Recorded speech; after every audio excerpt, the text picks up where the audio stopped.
Poursuivons notre catéchisme avec le Saint-Curidas sur l'amour de Dieu.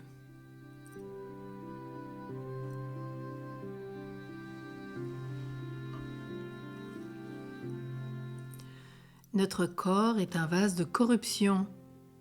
Il est pour la mort et pour les vers, pas plus.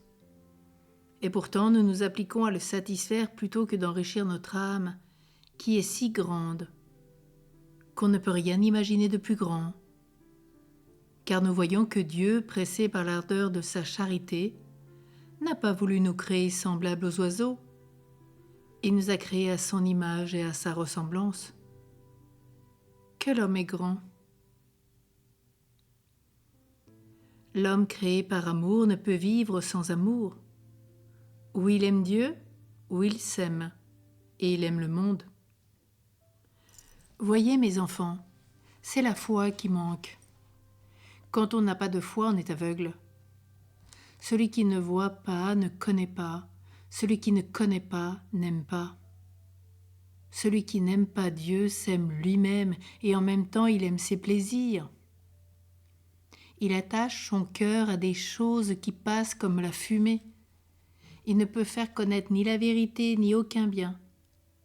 Il ne peut faire connaître que le mensonge parce qu'il n'a pas la lumière.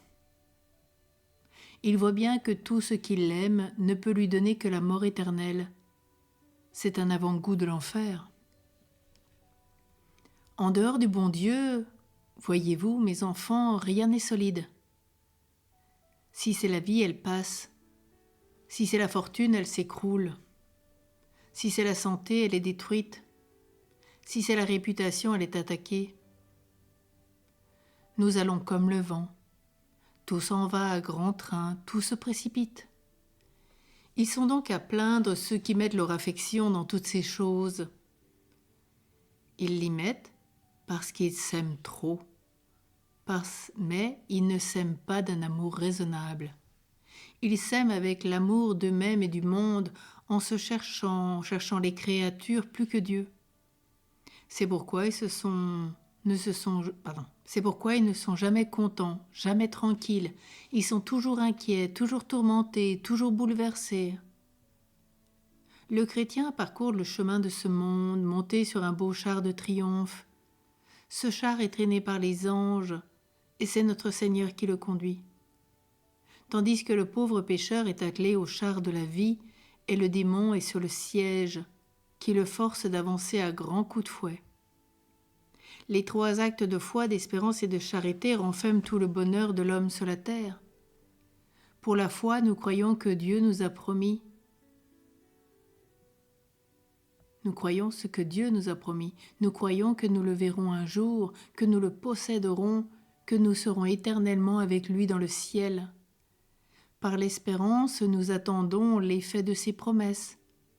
Nous espérons que nous serons récompensés de toutes nos bonnes actions, de toutes nos bonnes pensées, de tous nos bons désirs, car Dieu tient compte même des bons désirs. Que faut-il de plus pour être heureux ?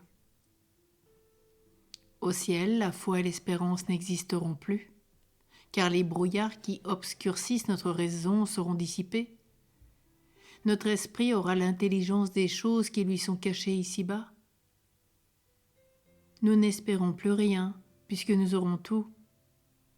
On n'espère pas acquérir un trésor qu'on possède. Mais l'amour, nous en serons enivrés. Nous serons noyés, perdus dans cet océan de l'amour divin, anéantis dans cette immense charité du cœur de Jésus. Aussi la charité est un avant-goût du ciel. Si nous savons la comprendre, la sentir, la goûter, que nous serions heureux. C'est qu'on n'aime pas Dieu.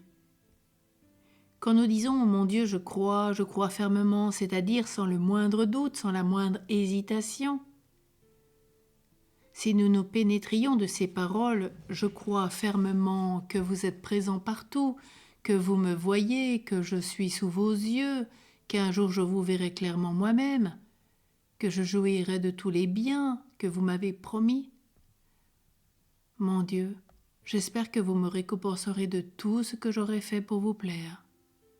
Mon Dieu, je vous aime, j'ai un cœur pour vous aimer. Cet acte de foi, qui est aussi un acte d'amour, suffirait à tout.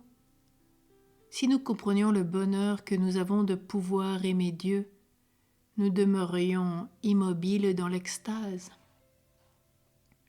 Si un prince, un empereur, faisait comparaître devant lui un de ses sujets et qu'il lui dit « Je veux faire votre bonheur, demeurez avec moi, jouissez de tous mes biens, mais veillez à ne pas me déplaire en tout ce qui est juste. » Quel sein, quelle ardeur ce sujet ne mettrait-il pas à satisfaire son prince ? Dieu nous fait les mêmes avances, et on ne se soucie pas de son amitié, on ne fait aucun cas de ses promesses. C'est dommage. Saint Curé d'Ars, prie pour nous et apprends-nous l'amour de Dieu. Amen.